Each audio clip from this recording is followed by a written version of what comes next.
Oh no, isn't that the Chosen? I suppose you're about to ask for something for nothing, are you not? Well, I will tell you this much. Whoever you are, you will get nothing free from me, so there. Now listen to me. I need your services, not your bad temper. No one will pay good money for that. The elder told me that... I do not care what Chief Silvertongue told you. I never liked him anyway, and now I will not listen to him at all. Let him get my stuff back from them first. What stuff? Back from whom? Could you be more explicit? Seems clear enough to me. Them are them free hunters. That is what we are supposed to call them now.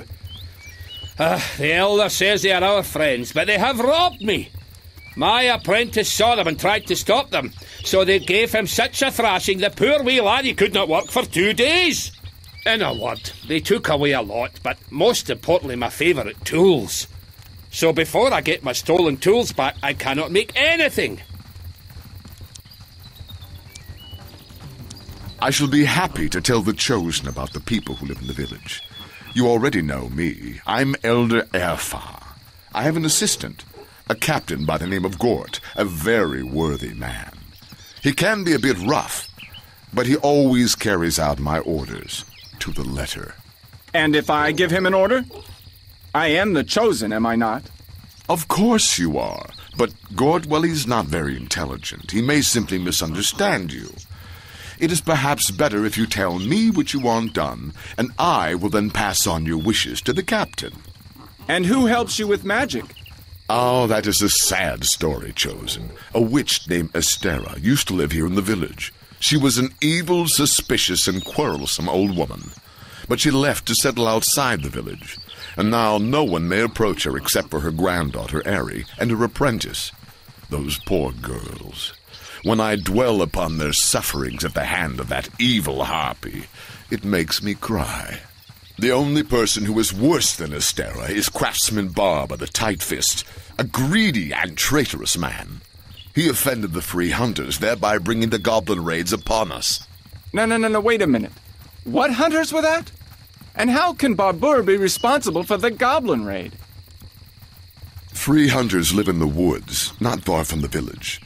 Usually the goblins strike them first. Recently, some of these hunters stole some trinkets from the craftsman's workshop. Nothing serious, just a prank. But our Tight-Fist made much ado about nothing and went to the hunters to demand his trinkets back. The chieftain was so upset he did not see the enemy coming, and the goblins raided our village. Thus has our village been on the brink of ruin, and all because of the craftsman's greed. I see. Is that all you want to mention? Practically all. Of course, our simple villagers would also be happy to provide assistance to the Chosen, but I do not think their help would be of much value to you. Why are you so moody, Gort? Well, I wanted to give Barber a nice thrashing, but the elder would not let me. Says now is not the right time. Looks just right to me. The craftsman's too arrogant, charges so much, no one can afford it. And that story with the free hunters, I do not even want to talk about it. Made such a fuss about nothing. But never mind. The elder and me will make him pay for everything yet. Well, that is not my business. Just tell me this. Several times I saw... I do not even know how to describe it. Something like a little dragon, but very small. Like a fly, really. It would fly to me, buzz around, and fly away. What is that? Oh, I do not have much time for those flies. Smash, and that is that. Now a fly, now a flake.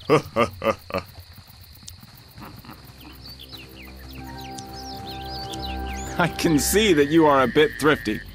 If they had stolen your last penny, I could understand your anger. But you do not look like a poor man to me. Well, last penny or not, I still cannot be happy when they steal from me, can I? And secondly, I thought I already explained it. It is not about money. The point is they stole my bodkin and my chisel. Is that all? And I thought it was serious. Oh dear, this is a really big loss. A knife and a scraper. Ah, yes, I can see what an expert you are in craft. They were iron tools. You simply cannot replace them, see? And now that fat chiefess uses my bodkin to mend her shoes, and the chieftain has my chisel. Me, myself, I would never get into their camp. The direct route to the foothills is guarded by the brigands, and if you try to go the other way through the ford-up river, the toads would spit poison all over you. Well, I'm not afraid of toads. All right, Babur. Maybe you have not seen the last of your iron toys yet. I am in your debt, Chosen, and I thank you on behalf of the other villagers, too. Now we can take our remaining animals to pasture without fear of goblins. And if the heavens show some mercy, we can at least keep a small herd. I certainly hope so. I do not understand, Aerfar. There is no danger of goblins now, but you talk as if you were about to lose your last pig. It is not only goblins, but also wolves who attack our herd every night. But perhaps, Chosen, you could deal with the wolves too? Do you expect me to run after miserable wolves? That is a job for a shepherd dog, not for me. These wolves are far from miserable, Chosen. The pack who steals our pigs is no ordinary pack. And its leader, the White Wolf, is more cunning than any dog. How many times has he eluded our hunters? Only you, Chosen, can outwit that beast. Your intelligence and cunning will give the White Wolf no chance at all. All right. But would not that little dragon scare the White Wolf off before time? I saw a little glittering dragon several times here in Gipath, and every time he came just when something was about to happen. I do not know of this dragon, Chosen. Perhaps you can see more than we mere mortals.